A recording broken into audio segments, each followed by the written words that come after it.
Oh man, guys, it's actually here. The first Temple Quest episode is finally here. And, right out the gate, man, I do feel a little bad.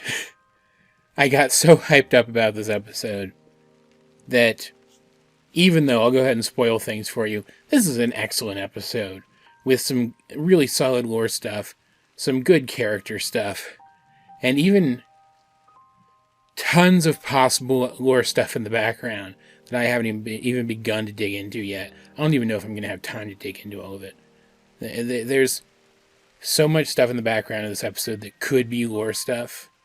It's kind of overwhelming to think about. Even though all of that is there, all of that is a thing in this episode, I'd gotten myself so hyped up for this one that when it turned out to be pretty much exactly what it was advertised to be, I was kind of disappointed. Like, I guess that's just the stage of watching Amphibia that I have reached at this point.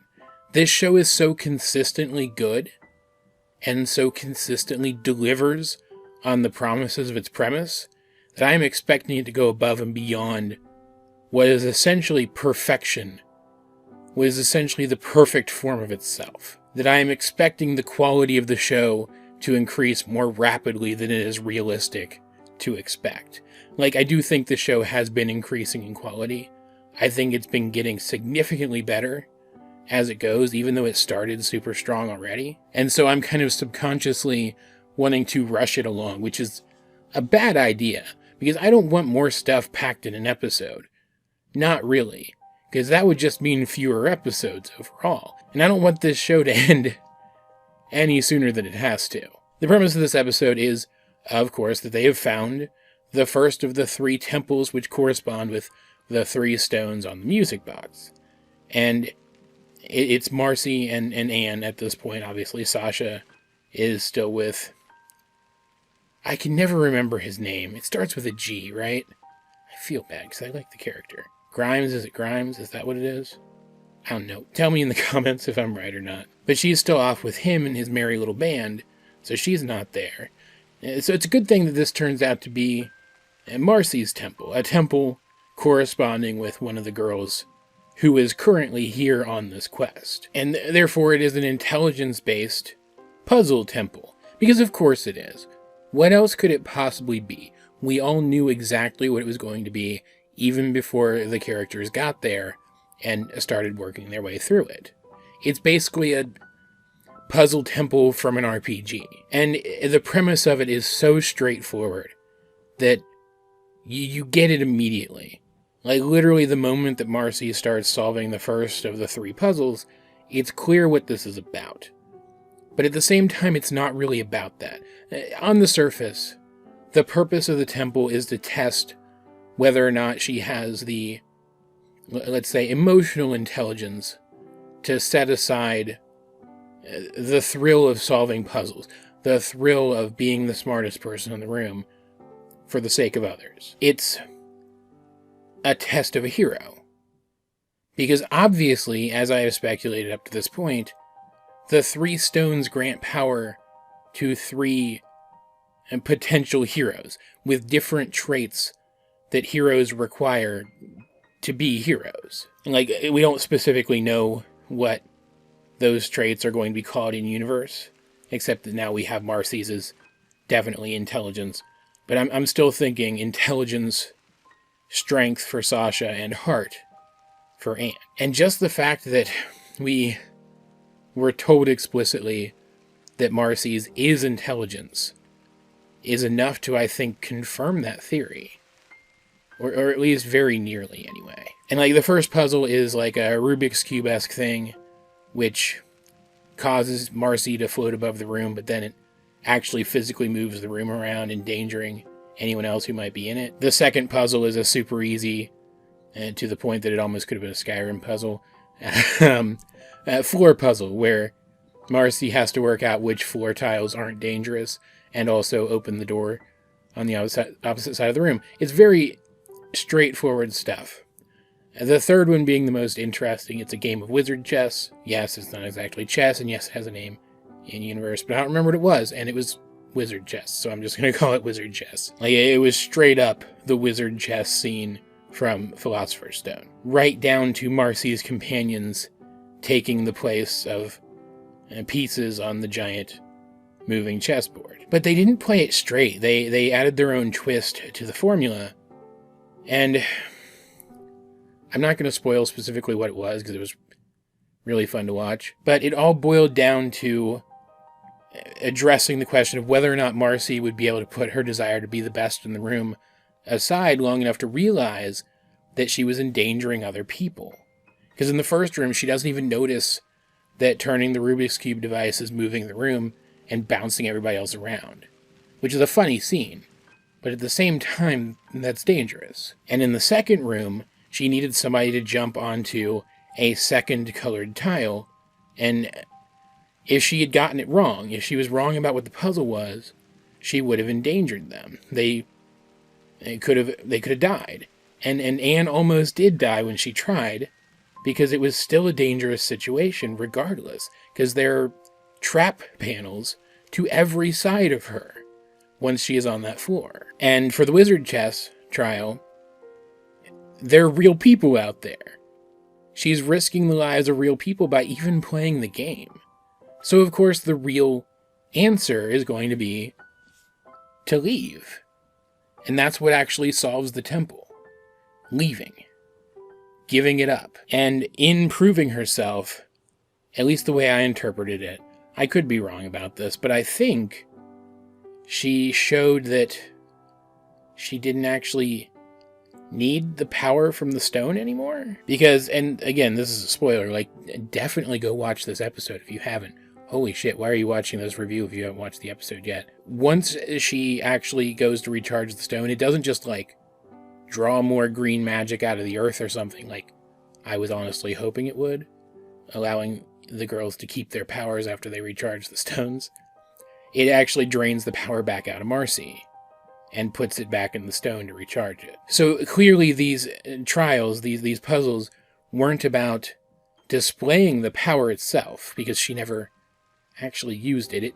Her eyes didn't glow until she realized what the real object of the puzzles actually was. It wasn't even really about showing off the specific trait associated with the stone, intellectual intelligence. It was about showing off sort of an evolution of that, emotional intelligence. It was about proving that she had grown from her experiences here and from her experiences with the stone's power, showing that she, I think, doesn't need it anymore and is willing to let it go for the sake of others. And honestly, my hope at this point, because we don't even know specifically what powers the stones granted to the girls. We don't even know if each stone grants a different power set, or if they just have the same powers between them, but like triggered by the individual associated traits, right?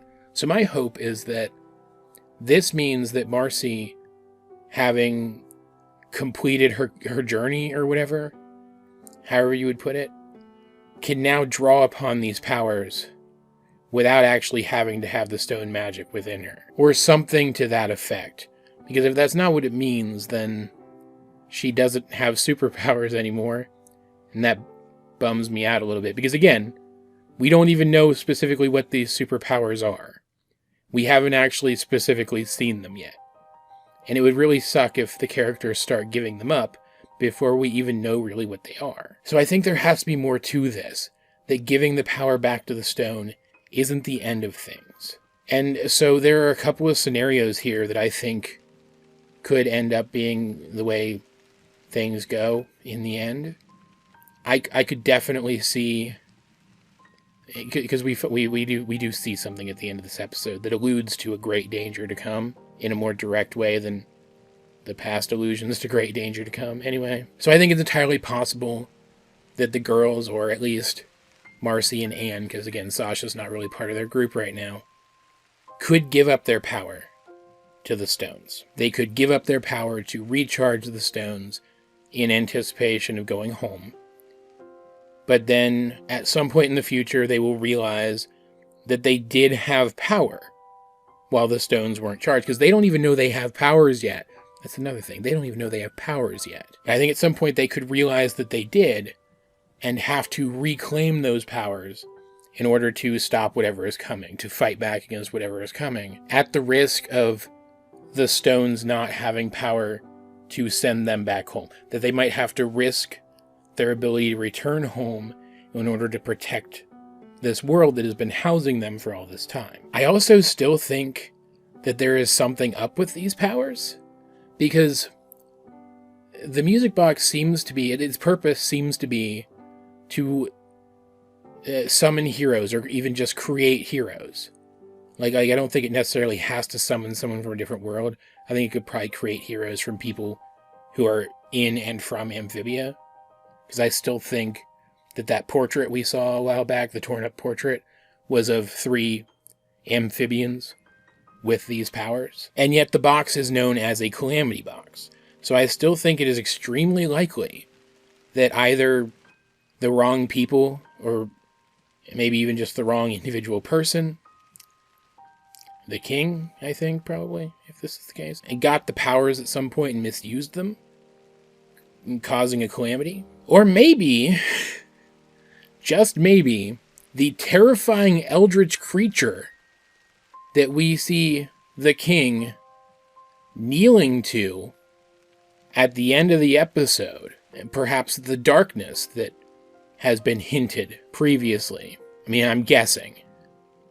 Maybe, because he's a giant eldritch creature. If he could, I imagine he'd be out rampaging, right? That seems to be what he wants to do anyway, based on Andrias' dialogue here. Maybe he was sealed by this power and can only be unsealed by it. Or maybe the stones, the power from the stones, since it doesn't seem to come from the Earth of Amphibia, even though we see that the Earth of Amphibia has power in it, maybe the power from the stones actually came from this thing and weakened him.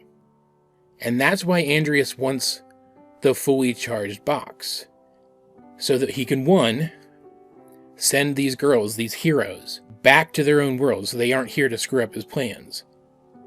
And also because he needs that power to free his master, or repower his master, or both at the same time. It's just, man, I could keep talking about this forever. You have no freaking idea. There's so much here. So little is said about any of these things. And yet there is so much here that I could keep speculating on it for hours. It's so exciting. Like I haven't had time yet to go and do a full rewatch of this series. I need to, though. I'm literally itching to do that. It's absolutely nuts. And straight up, the Marcy character stuff I've already gone over isn't even the only Marcy character stuff we get in this one. We learn more about her backstory. We learn more about how she was before she came to Amphibia. She seems like a really cool person, actually. Like, very single-minded and kind of scatterbrained, which is an odd trait for someone with so much intelligence. But it makes sense, because she focuses on one thing at a time, super hard to the exclusion of everything else. It makes sense. That is a trait that makes sense for her. But then there's implied things about her characterization, too. Like, at one point, to psych her up for the temple, to psych herself up for the temple, she declares her name and then lists off 3 accomplishments. 3 of her accomplishments. In the same style as that new... Was she a general? The one that harassed Sasha that one time. Yunnan. Just looked it up. It's Yunnan. General Yunnan. It's in the same manner as when General Yunnan declared herself, which implies that Marcy has been interacting with Yunnan. Which makes sense, because we see Yunnan interacting with the king at the end of the episode.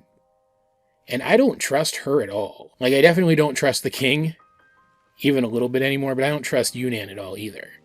And so it is a little nefarious that it's possible that they're hinting that Marcy has been interacting with her directly. Especially considering that Yunnan is the one who went after Sasha, which implies that Marcy is aware that the King's forces attacked Sasha at some point recently, and says absolutely nothing about it to her and Sasha's mutual friend. I also liked in this episode that as a B plot, like it starts out, we think it's going to be the A plot, but it's more like a B plot. We get to see that the stuff between Anne and Hop Pop isn't resolved yet.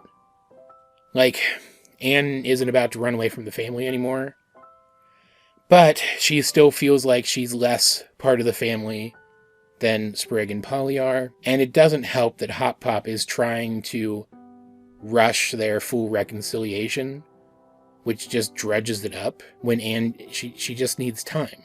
She needs time to work through this. And that ends up being the resolution. I'm like, at the beginning of the episode, when they start setting up this plot, I'm like, dude, just give her some time, and that ended up being the resolution. She asks for time. It was very good, it was handled well, it was realistic, it didn't feel forced.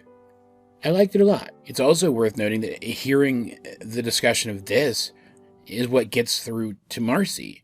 And this human moment, for lack of a better term, is what gets through to Marcy, further cementing Anne's role as the heart of the group. She was able to get through that negative aspect of Marcy's personality and make her realize the truth. But man, I almost completely forgot to talk about it in this review, because it takes such a backseat to everything else. There's symbols, and there's drawings, and there's architecture, and there's geography in this episode that might just be cool set dressing and world building, but which might also have like lore hints and stuff in it, because there are so many little hints scattered throughout the backgrounds of this show all over the place.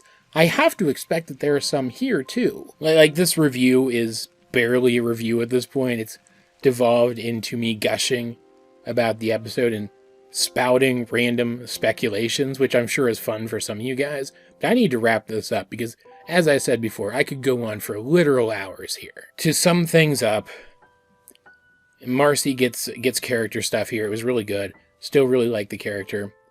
I still think, at the very least, she believes that she's still friends with Anne. That she and Anne are on the same side. And I don't think she's doing anything outwardly nefarious, that she's like doing anything nefarious on purpose. Still think Andreas is manipulating her, because there was that scene of him starting to manipulate her from a while back. But I don't think she's like been turned to the dark side. Even though a lot of the promotional art for this episode implied that she's a sinister character now, I actually used some of it for the cover of this video. She didn't do anything outwardly sinister in the episode, and her arc in the episode was realizing that people's lives are more important than winning, which shows she's a good person. And just, man, the lore stuff in this one, there was so much of it. I'm so happy. Like I definitely wanted more.